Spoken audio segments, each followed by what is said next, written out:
안녕하십니까 명탐험 구독자 여러분, 이주환 이사입니다.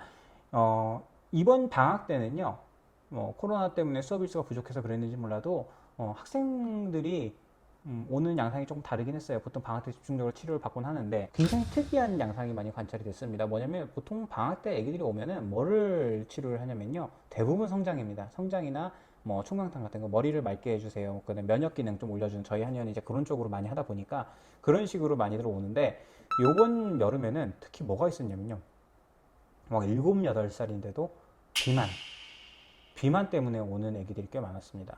그런데 얼마 전에 신문 기사에 그런 게 있었어요. 제가 한번 읽어보면, 노원을지대병원 특정 질병 때문에 발생하는 비만은 소아과예요. 소아 비만은 1%도 안 된다 라고 얘기합니다. 그러면 나머지는 뭘까요? 나머지는 결국에는 식습관, 생활습관, 그 다음에 비활동적인 가족 성향. 비활동적인 가족 성향이 뭘까요? 우리가 가족들끼리 같이 시간을 보낼 때 뭐 윷놀이를 하고 막 이렇게 막 하는 게 아니고, 그죠? 핸드폰 각자 하나씩 들고 앉아가지고 그냥 이렇게 보고 있는 이런 부분들이겠죠. 그래서 이런 게 소아 비만의 주 원인이라고 보통 이제 꼽는데, 왜 그럴까요? 비만은 생각해보면 그렇죠. 엄마가 뚱뚱하고 아빠가 뚱뚱하면 애도 보통 뚱뚱해, 이렇게 얘기를 하잖아요. 그래서 유전입니다라고 얘기를 하는 게 일반적이었어요. 그래서 비만은 사실상 대사증후군이라고 하는 대사질환의 큰 카테고리 안에 들어가 있다 보니까 당연히 유전이나 이런 부분들로 보통 이렇게 갔는데, 저도 논문을 쓴 적이 있습니다. 메타볼릭 신드롬, 그러니까 대사증후군 같은 경우를 몇만 명을 이제 연구를 이렇게 해본 거예요. 그래가지고 도시랑 농촌이랑 혼합되어 있는 곳, 그 다음에 농촌만 있는 곳, 이런 식으로 해가지고 연구를 해봤더니, 결국엔 나이대에 따라서 뭐 성별에 따라서 차이는 있지만요, 실제로 먹는 음식과 생활 습관의 영향성이 너무나 지대합니다. 그렇기 때문에 여러분, 우리 엄마 때문이야, 우리 아빠 때문이야, 우리 조상은 왜 날 이렇게 태어나서, 그거는 정말 자기 합리화이고 핑계일 뿐입니다. 여러분, 소아 비만은 특히나 애기들이 먹는 게 어때요? 물론 이제 아주 어릴 때부터 어린이집이나 이런 데 가는 친구들도 있지만, 어쨌든 간에 아기 때부터 태어나가지고 먹는 음식들의 대부분 엄마 뱃속에서부터 엄마가 먹는 음식의 영향을 일단 먼저 받고요. 그 다음에 이유식을 시작하고, 그 다음에 가족들이 먹는 음식들을 같이 먹기 시작하죠. 그러는데 임신해가지고 있을 때 어때요?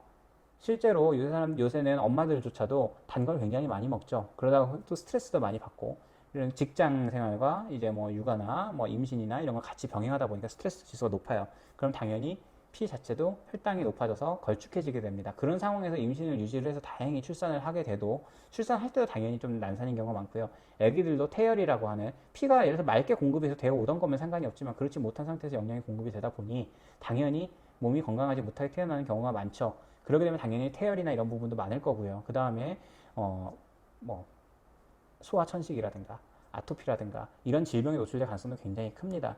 그런데다가 옛날에는 아기들 같은 게 태어날 때 어땠나요? 숨풍 낳는다 그러죠.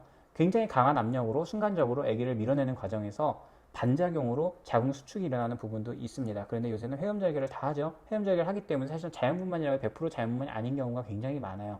그런 경우는 아기가 그 질을 통과하면서 충분히 미생물 샤워가 되지 못하고 나오는 경우도 있습니다. 물론 이제 난산인 경우는 당연히 아기의 생명과 직결이 되는 부분이기 때문에 회음적이 안 한다는 건 말이 안 되는 거예요. 하니까 적당히 해야 되겠지만, 너무나 쉽게, 너무나 못 참고 그냥 무조건적으로 하는 부분들도 있다는 겁니다. 그러다 보니까 그런 상황에서 노출이 돼가지고 온 애들이 몸에 어떤 면역 기능을 담당하는 부분들도 약해져 있고요. 그 다음에 혈액순환이나 이런 부분에 있어 영양소나 이런 부분들의 대사 다 깨져 있고요.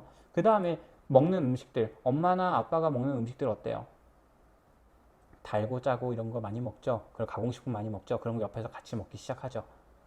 그렇기 때문에 사실상 이거는 어, 외모로만 놓고 보면 그저 뚱뚱한 사람들하고 뚱뚱한 사람들 사이에 뚱뚱한 사람이 나오기 마련이죠. 그렇게만 본다면은 그래 뭐 유전이라고 얘기할 수도 있겠는데, 사실 이건 유전이라고 보는 건 유전자의 세계에 있는 그런 유전이 아니고요.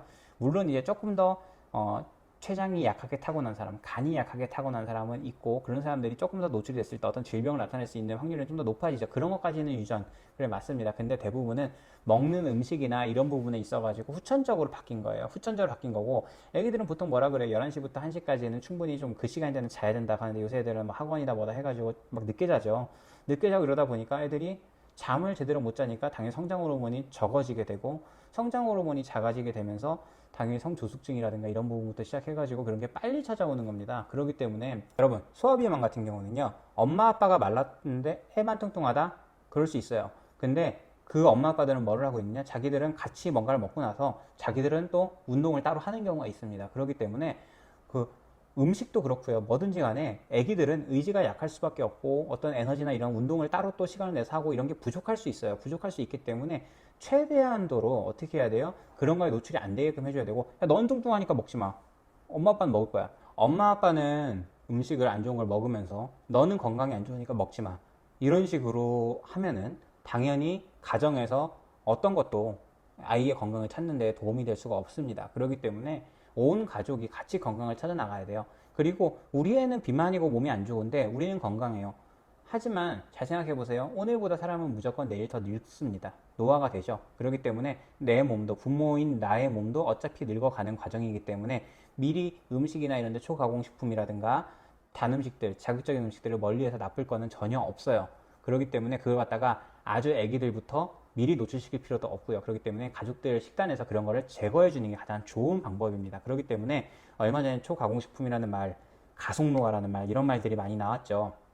그런 것들이 전부 다 소화 비만, 그게 노화로 이어진다라는 거예요. 그러면은 실제로 10대가 안 된 친구들, 7세, 8세인데 실제로 생체 나이라든가 이런 혈관 나이 같은 경우는 고지혈관 사람처럼 20대, 30대 이런 식으로 나올 수가 있다는 거죠. 그렇게 된다라고 하면은 얼마나 슬픕니까? 이 귀여운 우리의 분신을 우리보다 더 오랜 세월 우리의 뒤를 이어서 살아가야 될 세대인데 그 세대가 건강치 못하다? 그러면 사실상 우리 자체도 별로 의미가 없는 게 아닐까요? 여러분 다음 세대를 위한 노력은요. 여러분들이 먹는 거, 여러분들이 사다 주는 거, 헤매기는 거 이걸로 다 표현이 되는 거예요. 그렇기 때문에 여러분 애들이 공부만 잘한다고 되는 거예요. 여러분 같이 노력해서 소화 비만 한번 극복해 보도록 합시다. 구독, 좋아요, 알림 설정 부탁드립니다.